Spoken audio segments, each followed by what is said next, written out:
Hey everyone, so happy you're here. We are here to have a chat with Cassie Hayes, who is one of our What to Say coaching clients, and she's had some tremendous success over the past several months. We want to highlight that, and we're really hopeful that it is encouraging and inspiring to you to go out there and make your dreams come true. And so, a little bit about Cassie. She's the founder of Premier OpSpot. She runs a boutique operations agency supporting service providers. So she helps service providers create simple, thoughtful systems that allow them to step away without everything falling apart and without losing the personal touch.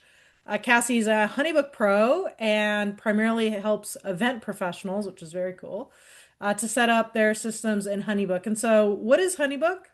So HoneyBook is a client management tool. So it has a scheduler, a pipeline, invoices, payments, communication, client portal, all that good stuff. So it's nice that it's all in one spot. Yeah, very good. So, service providers use this to get payments from their clients, and you and your team actually set all that up for them so they don't have to worry about it, right? Correct. Yep. All right, very good. Cassie is a fourth generation small business owner, has a decade of experience in ministry operations, where she streamlined systems that were user friendly for both pastors and volunteers and has previously worked with two network marketing companies. And that's when we met a long time ago and we came back around fairly recently. And that's the, I guess, experience that we're going to talk about today and what's been going on with your business. So, Cassie, thank you so much for taking your time here today to share your story with our community. Yeah. Thanks for having me. So, what was your business like? So, we started working together again in February or Mhm. March or something. What was your business like before we started working together? So 2024 was a really hard year for me, both financially from the business and then I think mentally and emotionally as well. I think I had just been maybe burnt out or nervous system overload. Hmm. So at the point that we had initially talked, it was October of 2024, so like a little over a year ago. And I had taken a job with a sort of friend that I knew from the church. And I was like in the hotel as we were in Indiana, different, I live in Illinois and on a comp call with you, and you're like, I just wonder if you know you have a $200,000 business. And I remember I was so mad after I got off that call. I was You like, were. I was like journaling and like, God, why, if she sees that I have the business and like, why don't I have it? Because I think my revenue was around 33,000 for 2024 in total. And I think I had paid myself like around 20K. So it was just rough. I went from having a really great team and like 10K months at the end of 2023 to one VA. And like I had to take out a loan to be able to keep the business open and again, get a job to be able to support my family. So I remember being super mad when I got off that call. And then when, I kept following you guys and at the time your one-on-one coaching was like way out of my price range because I just had no revenue. Yeah. And then by the time we got to March, you had opened up the what to say. And I think it was still, I was maybe one of the beta people. And I was Oh, like, are you kidding me? Like the price that it was at that time, I was like, take my money, sign me up, I'm in. I was so grateful that you guys had like come up with an offer that I was able to afford and yeah. like was getting me the help that I needed, really. Yeah. Good. What was your goal for 2025?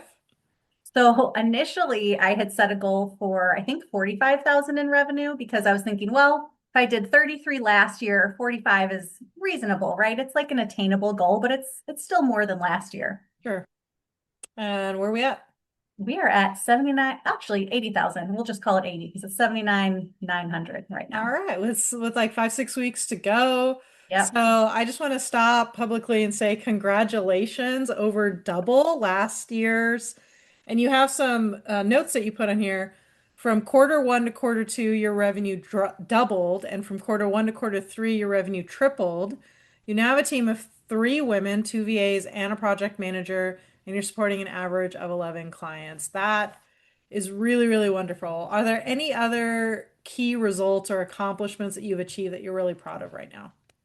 I think one of the main goals that I told you I wanted to work on was like stability of being able to pay myself. And we had even talked about like how supportive my husband is, but how he was like, I want you to be able to do this business and live your dream, but also like I need to know what you're going to pay yourself and have it be, consistent every week. And so just it has been consistent, I think, because of the work we've been doing together. And so, of course, that's great for our finances, but also like for my marriage.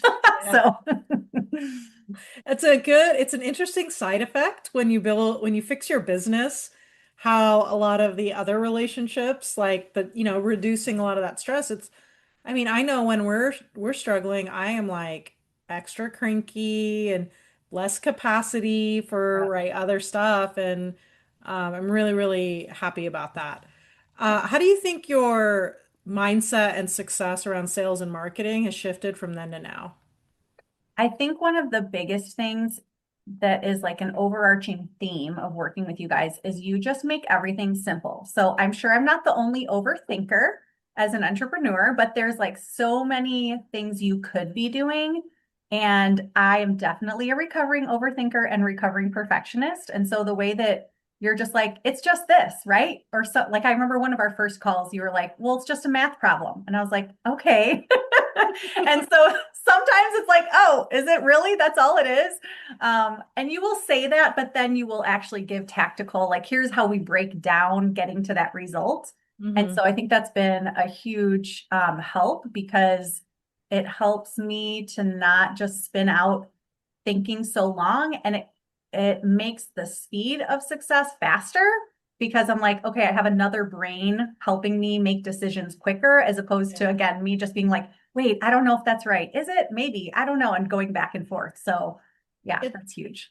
What I found for myself is it's a lot of pressure to make the decisions specific, like, I mean, ultimately, all the responsibility is on us as a decision maker, but like having at least one more vote in a certain direction. Mhm. I mean, I don't think there are cases where like you have a vote in this direction, I have a vote in the other direction, and you're like, well, never mind what I think, right? Like we don't want to do Right. that. But when you get two votes in one direction, I think that decreases the stress a lot. Mhm. What you're talking about, you're reminding me of a water bottle. I'll have to find the image for you and send it to you. But that I got Haley one year that says it's a dinosaur like swimming, and it's like, what if I'm underthinking?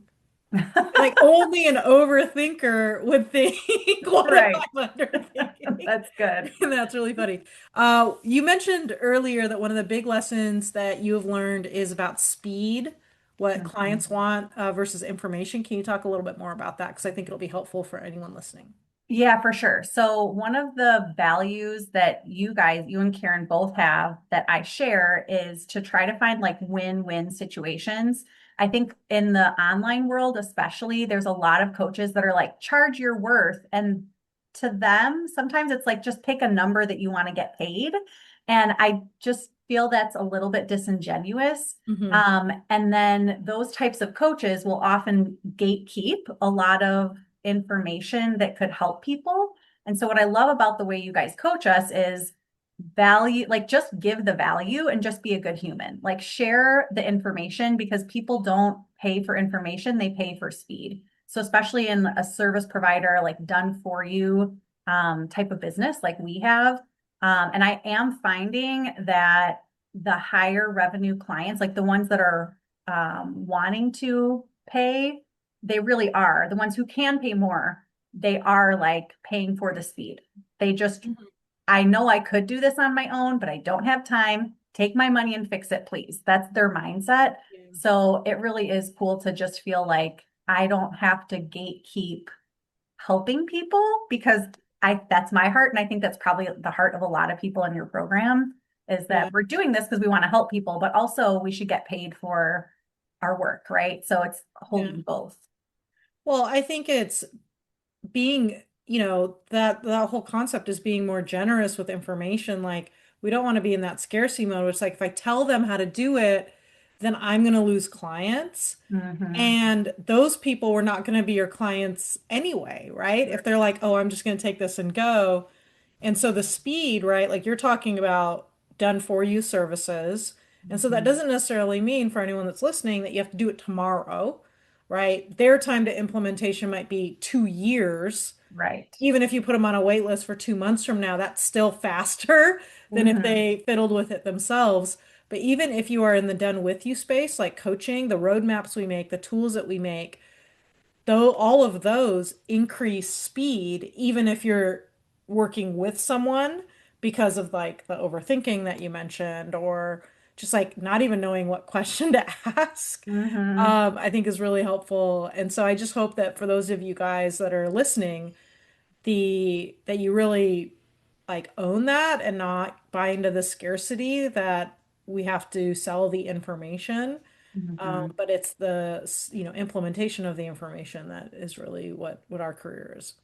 Cool. Totally. And I saw something the other day, John Acuff, I don't know if you know who he is, but he's an I've heard his author. name. Yeah. Yeah, he wrote this book called Soundtracks. And um, I saw a post from him the other day, and he was talking about how he was around somebody that said, "Oh, I go to the Cape for a month," like basically takes a whole month off for vacation. And Hmm. his immediate response at that time was like, "Must be nice, like, gosh, kind of jealous of it." And he's like, "What if our response instead was like, how can I figure out how to do that someday?" And it's just that idea of getting around people who have the mindset that you want and the Yeah. lifestyle that you want. And I think you guys, the way that you just display generosity, like towards us, and like, I hope it's okay that I say this, but sometimes on our fast track one-on-one calls, like we go over and you're like, it's okay. And so just you and Karen, the way that you're so generous with the way that you help us and your time, I think that helps all of us in the program to also be like, well, what if I could be generous like that? Right. So it's Yeah. just a cooler effect than just having a stable business, is like it's helping us be better people. So, Oh, thank you. I love that. I'm gonna awkwardly transition to the next question. yeah. What are the top three things? So this is, for everyone, if you guys want to put comments on what's helpful here. What are the three things that you've learned that have been so helpful for you to get results? Yeah, I mean, I think I had mentioned already just simplifying things and not overthinking, but you also always remind us like building a successful business is boring. Like just do the boring actions consistently over and over, and that's how you're going to get results. Um, Again, recovering perfectionist, just making progress, even though it's messy, is better than zero progress when Hmm. you're waiting for it to be perfect. Yeah. Again, something that you and Karen both do really well is you will show up and be like, we just offered this to you guys, but we didn't really build it until like yesterday. Or you'll be like, I built this agenda and I finished it 5 minutes ago. And it's like, oh, okay. But then it's really good. And so I think for us, again, to just be seeing you model what it looks like to take some steps that might feel messy and maybe not exactly perfectly outlined, but it still is a really good value to your people, is super awesome. And then the other thing is just, again, having a second brain to help focus on what the right things are. So one of our sessions, you walked me through like what to fix next, and it's a whole Hmm. spreadsheet and red, yellow, green, everything. And so again, to have somebody be like, just fix this one thing, and then once that's fixed, we'll fix the next thing, instead of feeling like, oh my gosh, I have all of the things to fix and where do I start, has been really helpful. That's really good. What would you say would be a specific example of the boring? Because I don't think any of it, like, we're all entrepreneurs and we like to break stuff and we like to Mhm. do things that are fun and exciting. And if I wanted boring, I'd do a corporate job. So, can you give an example of a boring thing and like how you've reconciled that in your brain? Because, I mean, you are an entrepreneur, and so we all kind of have the same tendencies where we're like, I've Mhm. mastered this. Let me blow it up and do something totally different. So can Right. you maybe give some examples so that people can see what that looks like in real life?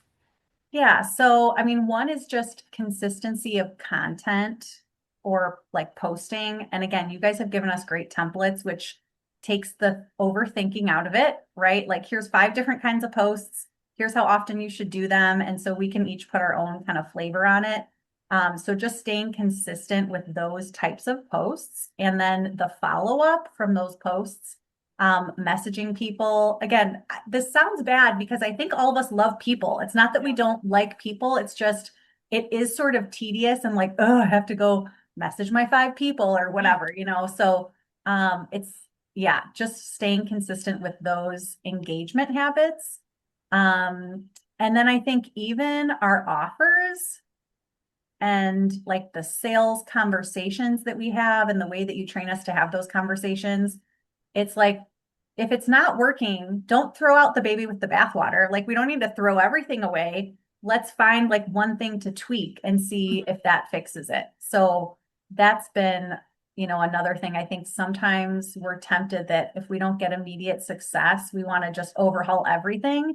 Yeah. And that's not always the right answer. Sometimes it's like, oh, well, I just actually need to increase my pricing over here, or tweak the language on something, or say something in Yeah. a different order on a call. So I think that's, yeah, maybe another example of just, it's not super exciting, but it is helpful. Yeah, I think, when I hear you talk about those things, I think if we even just reframe, you mentioned tedious, right? Like that's, I think, what it is, right? Is that we want predictable, consistent results with unpredictable, inconsistent behavior. And I think what's really cool about doing the boring stuff, which I got really mad at my coach when she first introduced that concept to me. So if that angers and frustrates you, it's the idea is if you do the routine things, right, that tend to feel boring, it opens the business up for the real exciting things, not the fake drama. It's sort of like when everything's going well with our spouse and we just pick a fight with them because we need some drama. Never done that.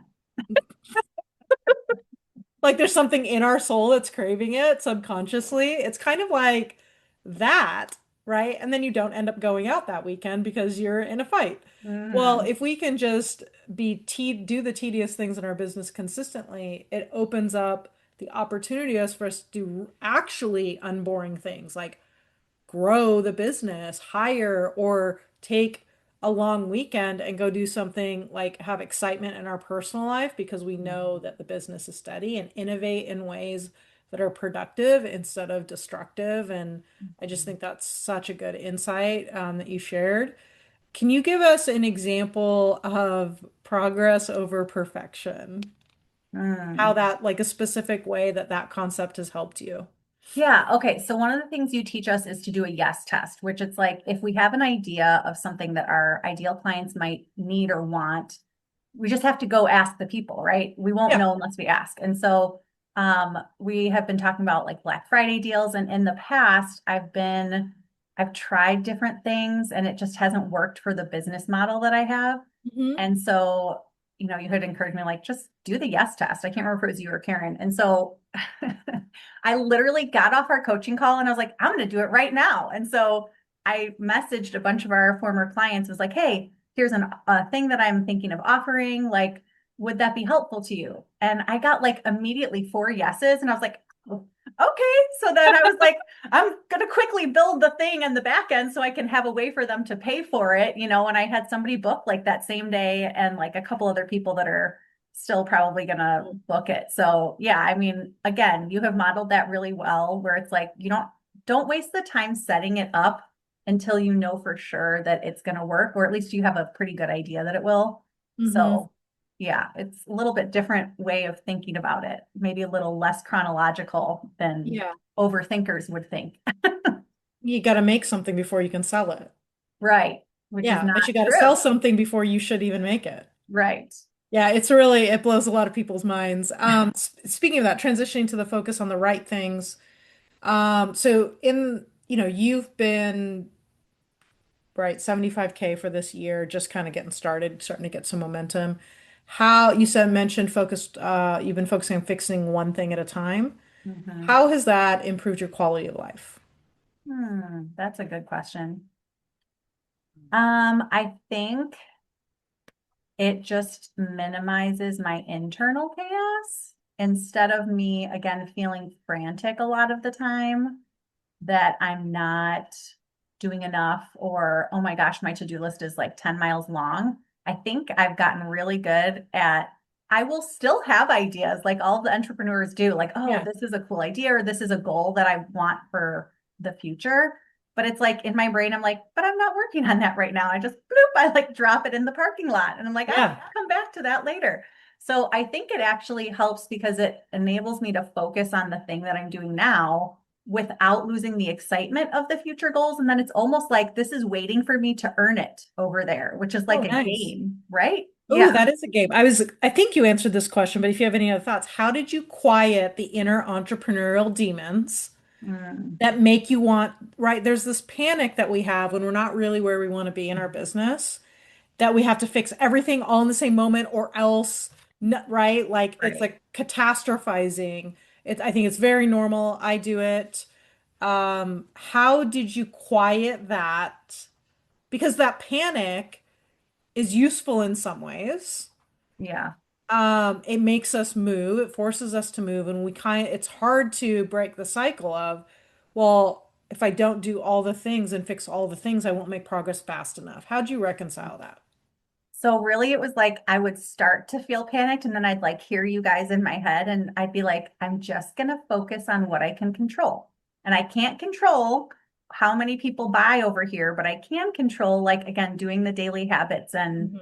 the reaching out to people and tweaking my language to make sure that, you've been talking to me a lot about like I'm the scarce resource. And so not like following up with people in a panicked way, but Mhm. right, just kind of focusing on like I can control posting in my group X amount of times a week. So I'm going to do that. And I know that if I do this, then those other things will come. So yeah, that has happened a few times. That's very good. Well, I appreciate that you are still figuring all that out, right? And I think all these things are normal, right? Like when you hear someone talking about, oh, we just got to focus and we don't learn more about that, I think for me, I feel bad, like almost kind of like what you said earlier, must be nice to Right. not be panicked all the time. Let me tell you all the reasons I should be panicked all the time. My situation is different than yours. I think it's incredibly helpful to hear you talk about how it's still there and that it's a purposeful quieting. Hmm. Kind of like if we had a unruly employee in a meeting, we would have to be like, I'm going to need you to hold your questions till the end of Right. the meeting. Really, right? Like kind of Right. like that is Right. what I hear you Exactly. say. Yeah. I love that. What else have you learned or implemented from the Emerge community that is different than what else is out there? So I think the thing that you guys have done that I have not found anywhere else is you've kind of cracked the code on how to have individualized support in a group like container, essentially. Mhm. So I know that was one of your goals from the get-go of the program. And I feel like you guys have done such a good job of that. Like we've got our weekly accountability doc where, we're getting feedback real time every single week, which Mhm. it does enable us to move more quickly and make decisions more quickly because again, we've got that like second or third brain on some stuff. But then it still has that group component where when you're on the group call, I don't know, other group programs I've been in that have like essentially hot seat coaching, it just feels like everybody's stuff is so disconnected that Mhm. it's harder to learn from other people's questions. But the way you guys have created like a framework and our ABCD categories and the way that we are all kind of it's kind of group think, but it's like individualized group think. Like we're all using this Yeah. framework. So when people ask questions, it's much easier to learn from, your answer to the question, even if it's not, we don't have the same exact business model or we're not in the same spot in our business Right. from life cycle of the business. So yeah, I don't know how you guys are doing it, but it really does like you're giving us personalized individual support while also maintaining like the group community concept, which is like crazy. So, Yeah, well, and shout out to Karen for the bulk of the work on that, like reviewing everyone's action plans yeah, on my days. gosh. I think that's like half of her day doing that. So shout out there. Yeah, I think that the framework, I think just being able to be like, oh, this is a question, here's what's going on behind the scenes, like helps it to be, I think, more relatable. You guys are also pretty generous in your patience. Mhm. And so I'll give like a shout out to our community because sometimes I've been in settings where I feel so, I can see the look on everyone's face is very impatient. Like, can we hurry up and get to the next? You guys are Right. very gracious about allowing us to take time on each question, which allows us to pan out to the big picture and then come back into the small picture. And Mhm. so I also would like to thank you on that, right? Yeah. Well, I think Um, also like one of the reasons it might be easy for us to be generous is because you also have a backup plan. Like if you don't get to our question on the call, you do a Loom video and you pop it in the group. So yeah. I don't think we ever do feel like, oh my gosh, again, you're not gatekeeping. You're not like, well, if I don't get to your question on this call, like too bad, you have to wait till next week. You're like, I'll answer it in the group in the next 24 hours. And then you do. So I think, again, your guys' generosity enables us to be generous with our patients because It's it's like, not generosity, you paying well, us. Like, that's true. I mean, it is, but I think, you know, part of it in the service space is that there's this feeling of scarcity, right? I'm never going to have Mhm. enough time. And I think that's true. I mean, I run into that on a daily basis. I know that you run into that as well Mhm. because we want to be responsible. And at the end of the day, we just have to make sure that all the pricing is a win-win, and that we're able to take care of our families and that we're able to build our business in the right space. And so it's sort of generosity, but it's just more like my job is to answer your questions, Right, regardless of how long it takes. right. Um, and so I appreciate that it's viewed through the lens of generosity, and maybe we can, as a community, impact the service space, even in little pockets, right? That Mhm. ideally that feels like the norm. Would be Yeah, really, that's really great. good. That's why I think it's different. I don't think all It's coaches not do the that, norm. FYI. Huh? I don't think all coaches do that, FYI. Yeah. So, yeah, that's Why do cool. you think that coaches feel so scarce with their stuff? I don't know. I have been examining myself lately that I think I've been making more decisions out of fear than I admitted to myself. And so I don't know if it's a fear of, oh my gosh, if I give too much away, are people going to take advantage of me? Or they won't pay for my next thing because I just gave everything away, you know? So I think it's really easy to get into that headspace of, especially when you're like a heart-centered servant type person, you want to help people and it almost becomes a discipline for you to charge for, what you're Mhm. providing. But we can kind of swing the pendulum too far sometimes where now it's like, oh, well, I can't give anything away unless somebody pays me for it. Or I told them they only get this amount of time. And so I have to be really strict with Yeah. my boundaries. So I think there's a balance in there. And yeah. Yeah, yeah. Well, and even if the generosity is out of fear, the generosity is out of Mhm. like desperation. I gotta, be more generous so that they'll, right? Like that, I think messes that up too. Or was something you said made me think a lot of people in coaching or services in their personal life have found themselves giving an inch and people taking a mile. Right. And so like that, there might even be some trauma there. Yeah. What are some last bits of advice that you'd like to share with our community? So I would say, you guys have made it really easy to try before you buy, so to speak. So if anyone is watching this and hasn't gone to like a free workshop or gotten a comp call, I think if you commit to one of those things, you'll see very quickly like how generous you and Karen are. And be able to see how quickly that you're able to get results just by following like the, Mhm. again, very simple frameworks and tools that you give us. And for people in the program, I don't know. I know we've kind of joked, like Karen and I have joked because I like to be the first one to have my homework completed. Yeah. But I did stop doing my accountability doc for a few weeks, like not on purpose. I ran out of time in my day and then it was a weekend and I didn't do it. And it really does affect my ability to move more quickly and like keep the momentum going. And so I would say do that homework because it really does help you to stay on track and keep moving with like a forward momentum. And then Cool. I would also say just whatever program or whatever way people decide to work with you, I mean, take full advantage of everything that you're offering because um it is. I mean, I don't know, I'm that kind of person. We talked about this. Like if I'm paying for something, I'm gonna like squeeze all the juice out of it that I possibly can, right? And you guys make it again really easy to get a lot out of your program, but people have to commit to actually doing the things and engaging with it to see the results. So, yeah. I love that. What's the best way to connect with you? So on Facebook, like most of us probably in your program, I'm most active on my personal profile there. And then my website is premieropspot.com. So you can find us there. Yes, there are two S's, Premier Ops Spot. And then I do have my Honeybook Made Simple Facebook group for service providers. So Cool. I love that. And if you guys want the notes from this conversation, all of Cassie's nuggets and all the different things, so that you have it all at a glance, just go ahead and type notes at the bottom and give Cassie some love for sharing so generously. Thank you so much for coming today. We're really, really grateful and we love working with you. thank you. I'm grateful for you guys.